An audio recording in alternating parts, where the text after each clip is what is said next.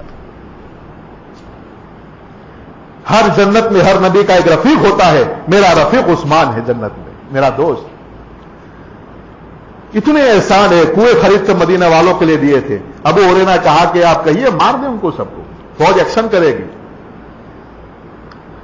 عثمان نے کہا کہ نہیں، اسلام میں قتل کرنے کے لیے 3 وجوہات چاہیے۔ اگر کوئی آدمی کسی کا قتل کرے تو اس کی گردن ماری جائے گی، انہوں نے کوئی قتل نہیں کیا ہے ابھی۔ کسی کی سخت حالات میں اللہ کا حکم ان کے استحضار ہے۔ دوسرے نمبر پر آدمی مرتد ہو جائے تو اس کو آپ قتل کر سکتے ہیں، یہ مرتد ابھی نہیں ہوئے۔ تیسرے نمبر پر اگر وہ خلافت کے خلاف بغاوت کرے، ابھی ان کا کیس شورا ہمارے پاس ہے نہیں، ابھی کوئی فیصلہ نہیں ہوا ہے، میں ان کے خلاف ایکشن نہیں کر سکتا ہوں۔ ابو ہریرہ نے کہا کہ پھر عثمان قتل ہونے کے لیے تیار ہو جائے گا، یہ تو مار دیں گے آپ کو۔ تو کہا کہ کوئی بات نہیں ہے، مجھے نبی کریم صلی اللہ تعالی علیہ وسلم نے کہا تھا اے عثمان اللہ تعالیٰ تجھے ایک کرتا پہنائے گا، خلعت پہنائے گا، لوگ تیری خلعت کو زبردستی اتارنے کی کوشش کریں گے تو اسے اتارنے مت دینا، چاہے تیری جان چلی جائے۔ یہ میرے نبی مجھے کہہ کر گئے، اس سے مراد خلافت تھی کہ کسی قیمت پر خلافت کو مت چھوڑنا، میری جان جائے تو جائے لیکن میں مدینے میں خون نہیں بہنے دوں گا۔ یہ پاسداری ہے، جان خطرے میں سب کچھ ہے، لیکن استحضار ہے کہ قرآن مجھے کیا حکم دے رہا ہے، اس پر اللہ کی طرف سے ان کی مدد آتی ہے ہر حال میں۔ امیر معاویہ رضی اللہ تعالیٰ کوئی اسلام کے مد مقابل نہیں تھا، ساری دنیا کو یہ لوگ فتح کر چکے تھے۔ رومیوں کے ساتھ ان کا معاہدہ ہوا تھا کہ بھئی اتنے مدت تک ہماری کوئی لڑائی نہیں ہوگی، ہم آپس میں مل جل کر رہیں گے۔ اب معاہدے کی مدت ختم ہونے میں کچھ وقت باقی تھا۔ امیر معاویہ کا پائے تخت تھا وہ دمشق میں تھا، تو اپنی فوجوں کو تیار کرو کہ بھئی اتنا وقت باقی ہے، اتنا سفر ہے، وہاں تک اس کی بارڈروں تک پہنچ جائے گی، جب یہ وقت ختم ہوگا ایک دم سے ہم ان پر حملہ کر دیں گے۔ فوجیں وہاں سے روانہ ہو گئی، 2 یا 3-4 دن کا سفر طے کر چکے ہوں گے۔ ایک آدمی عمر نام کا تھا، دوڑتا ہوا تیز گھوڑا لے کے آیا۔ جب وہ قریب پہنچا، اے معاویہ وفاداری کرو، بے وفائی نہ کرو، عہد و پیمان کرو تو توڑا نہ کیا کرو، تم نے وعدہ کیا اس کو نہ توڑو، تم نے وفا کی ہے بے وفائی نہ کیا کرو، زور زور سے کہتا ہوا۔ جب بالکل قریب آیا امیر معاویہ نے کہا بھی کیا ہوا؟ کہ اے میرے معاویہ تو نے رومیوں کے ساتھ معاہدہ نہیں کیا تھا؟ کہا کہ کیا تھا۔ کیا معاہدے کی مدت ختم ہو گئی؟ کہ نہیں، ختم ہونے میں تھوڑے دن باقی ہے، لیکن میں تو ابھی سفر کر رہا، ان کی بارڈر پر جاؤں گا، جب وقت ختم ہوگا تو حملہ کر دوں گا۔ تو انہوں نے کہا کہ میرے اس کانوں سے محمد الرسول اللہ صلی اللہ تعالی علیہ وسلم سے سنا ہے کہ جب تم کسی قوم کے ساتھ معاہدہ کرو تو اس معاہدے کو توڑا نہ کرو اور اس کی مدت ختم ہونے تک اپنے مرکز سے اپنی فوجوں کو حرکت نہ دو۔ کہا کہ تو نے خود سنا ہے؟ کہ میں نے خود سنا ہے۔ اب انہوں نے کہا کہ اب کوئی چالاکی نہیں چلے گی، کوئی ہوشیاری نہیں چلے گی، محمد الرسول اللہ صلی اللہ علیہ وسلم اور قرآن کا حکم آیا ہے، اپنے سر کو جھکا دیا اور واپس چلے گئے۔ واپس چلو۔ اللہ ہم سے یہ چاہتے ہیں، ہم چالاک کیا کرتے ہیں، اپنی عقل لڑاتے ہیں، نئے مشورے مفتیوں کے پاس جا کر الٹے سیدھے فتوے حاصل کریں گے، تو اس سے کام چلنے والا نہیں ہے۔ اللہ یہ چاہتے سیدھے سے میرا حکم آئے اور اپنے سر کو جھکا دے۔ آج ہم نے وہ نہیں کیا، اس لیے دنیا کی قومیں یہ سمجھ رہی ہے کہ اسلام بھی ہماری طرح ہے۔ میرا عزیز اور میرے بھائیوں، اسلام ایک بہترین مذہب ہے، افیکٹو مذہب ہے، انسانیت کو اثر کرنے والا مذہب ہے۔ قرآن سب کے لیے ہے، رب العالمین ہے, رحمت للعالمین بن کر ہمارے نبی آئے. لیکن ہم نے کیا حرکتیں کی؟ کیوں لوگ ہم سے متاثر نہیں ہو رہے؟ کیوں ہمارے قرآن پر لوگ اعتراض کر رہے؟ کیونکہ ہم نے کوئی نمونہ پیش ہی نہیں کیا ہے. جس دن ہم پیش کریں گے سارے مسائل ہمارے ختم ہو جائیں گے. یہ کیا ہے یار, ایک ویک میں کھڑے ہوتے رہتے, کیا مسئلہ ہے؟ کیا وہ بے چینی ہو رہی ہے کسی کو؟ کیا اللہ کی دین کی بات ہو رہی ہے, کیا تماشا کر رہے لوگ؟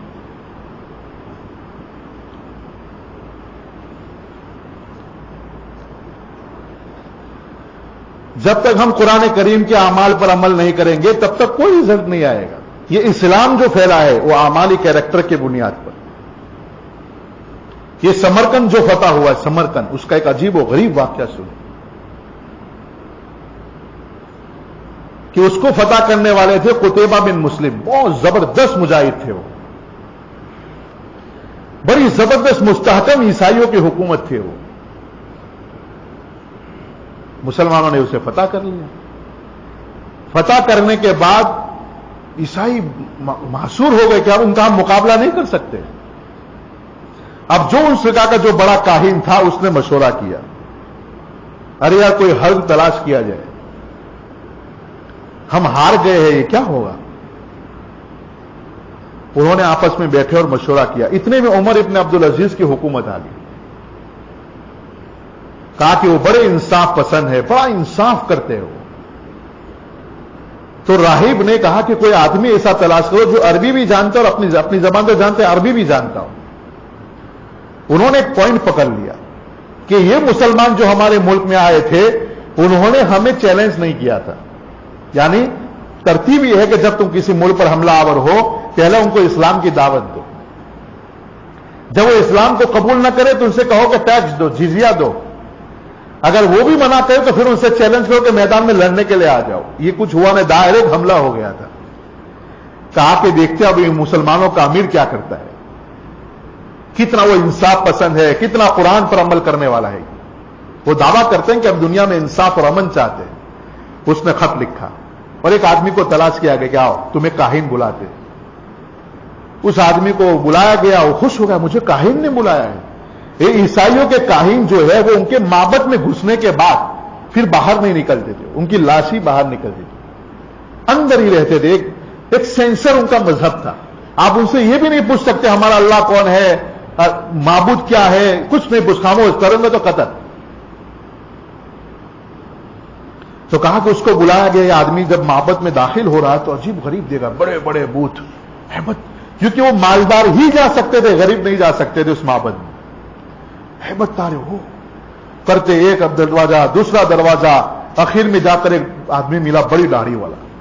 اس نے میرا استقبال کیا کہ آئیے آپ راہب کے پاس. کہا کہ مجھے اٹھا کر لے گئے. اس کے پاس ایک بوڑھا سا آدمی بیٹھا ہوا ہے اور دھیمی دھیمی آواز سے بول رہا ہے. وہ میں نے کان لگا کر سننے کی کوشش کی کیا کہہ رہا ہے. پھر میں اس کا مفہوم سمجھنے لگا کہ آپ کو پتا ہے وہ سمرقند کی تاریخ بیان کر رہا ہے. ہمارے اتنے سالوں سے حکومت تھی, ہمارا یہ تھا, ہمارے ہاتھوں سے مسلمانوں نے چھین لیا, اب ہمیں یہ کیا کرنا ہے, دیکھو ہم نے آپ کو چنا ہے, ہم آپ کو سواری بھی دیں گے, مال بھی دیں گے, آپ کو یہ چٹھی لے کے ان کے امیر کے پاس دمشق میں جانا ہے اور آپ کو یہ پیغام دینا ہے کہ کوئی بات نہیں. وہ تو خوش ہو گیا, ہو میرے ملک کو آزاد کرنے میں میرا کردار ہو جائے گا. اس کو تیز گھوڑے دیے گئے اور سارا سامان دے کر نکلو یہاں سے. اب وہ وہاں سے نکلا دمشق جانے کے لیے. کہا سمرقند اور دمشق, تیز رفتاری کے ساتھ چلتا گیا. دمشق سے پہلے جو سرایا ہوتا تھا مسلف کا نے وہاں پر وہ ٹھہرا.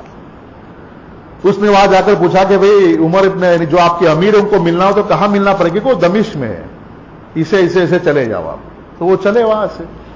تو دمشق میں جب پہنچے تو بہت بڑی عمومی مسجد آج بھی ہے. ابھی بشار الاسد نے بمباری کر کے کچھ ڈیمیج کر دیا تھا, یہ سب ہوا تھا, لیکن آج بھی ہے. وہ آدمی وہاں پہنچا, اتنا بڑا محل ہے مسلمانوں کے بادشاہ کا, مجھے تو پتا نہیں کہ مسجد ہے. وہ اندر داخل ہوا کہ ابھی آپ کے امیر کہاں بیٹھتے, کون سی قلعہ, مجھے ملنا ہے. اب یہ محل میں کہا کون سی جگہ بیٹھتے, کہ بھئی محل نہیں ہے تو مسجد ہے. اچھا, اتنے میں نماز کا ٹائم ہوا تو کہ نماز پڑھ لو. تو کہا کہ نہیں میں نماز نہیں پڑھتا, میں تو دوسرا ہوں. تو کہ کیا ہو تم؟ تو کہ میں سمرقند کا رہنے والا ہوں. کہ اچھا آپ کا مذہب کیا ہے؟